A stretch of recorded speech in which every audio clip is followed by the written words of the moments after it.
পার্শ্ববর্তী দেশ ভারতের গুজরাটের হরিয়ানা থেকে ১৩ বাংলাদেশিকে ধরে নিয়ে এসে ফুসিন করেছে বিএসএফ।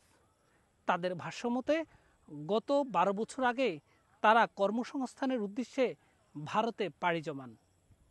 তারা বলছে বিএসএফ তাদের চোখ মুখ বেঁধে গভীর রাতে সীমান্তের ওপারে ছেড়ে দিয়েছে। তারা নদী খাল বিল পেরিয়ে এই ছাগলাইয়ার মটুয়া সীমান্ত দিয়ে বাংলাদেশে প্রবেশ করে একটি টিনশেডে আশ্রয় নেয়। সেখানে বিজিবি তাদেরকে ধরে ছাগলাইয়া থানা পুলিশের কাছে হস্তান্তর করেছে। কি করে তারা গভীর রাতে হাত এবং মুখ বন্ধ করা অবস্থায় বাংলাদেশে প্রবেশ করেছে সেই গল্প শুনবো তাদের কাছ থেকে। চলুন তারা কি বলে। ১২-১৩ সাল আগে দালাল ধরে আমরা ওই দেশ চলে গেছিলাম, ভারত দেশ চলে গেছিলাম। যে এইদিকে ইট ভাটায় কাজ কম ছিল, আমরা তো পড়ালেখা নাই, রেট কম ছিল, যে ওইদিকে রেট বেশি, ওইদিকে কামাই করে কাজ করে খাবো, কিছু টাকা এইদিকে দিয়ে পাঠাবো। পরে হরিয়ানা জেলা, সোনিপত জেলা হরিয়ানায় কাজ করতেছিলাম ভেটা বাড়িতে বউ সওয়া নিয়ে। তা হার ভেটাতে মানে হরিয়ানায় জেলায় তো বউ ভেটা, ওই থেকে হার হায় ভাটায় থেকে তুলে তুলে নিয়ে যায় গেছে, আমাকে তুলে এনেছে নিয়ে দিল্লির 10 দিন রেখে 11 দিন আমাকে বিমানে বসায়া, আমরা তো জানি না ও কলকাতায় নামেছে না কোন জায়গায় নামেছে।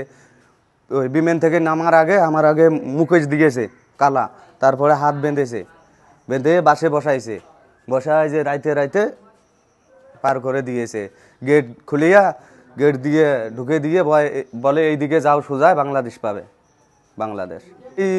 এই গ্রামে একটা মানে শাটার, একটা ঘরের রুমের শাটার খোলা ছিল, মানে রাইতে খুব বৃষ্টি ঝড় হইতেছিল, মানে ছোট ছোট বাচ্চা, ওকে নিয়ে আমরা ঢুকেছি, ওখানেই ছিলাম। আমি 13 সাল আগে গেছিলাম, ফির ধরছে, ধরে যে দিল্লিতে 10 দিন আসছে, আঁকে দিয়ে পাঠাইছে কাল, ধরে প্লেনের মধ্যে ধরে ও চোখ বান্ধিছে, হাত বান্ধিছে, বান্ধিয়ে বাসে তুলছে, তুলিয়ে কালকে আমাকে এভাবে পার করে দিছে। 12-13 বছর আগত দিল্লি নিয়ে গেছে, দিল্লি নিয়ে গেছে, ফির ওটি থেকে দিয়ে পাঠাইছে প্লেনত করি। ওটি দিল্লিতে 10 দিন হামাক থুইছে, থুই দি পাঠাইছে প্লেনত করি। কালকে এটি গুনা পার করি দি কয় যাও তোমার দেশে তোমরা চলি যাও। আজ তো আসছি আমরা।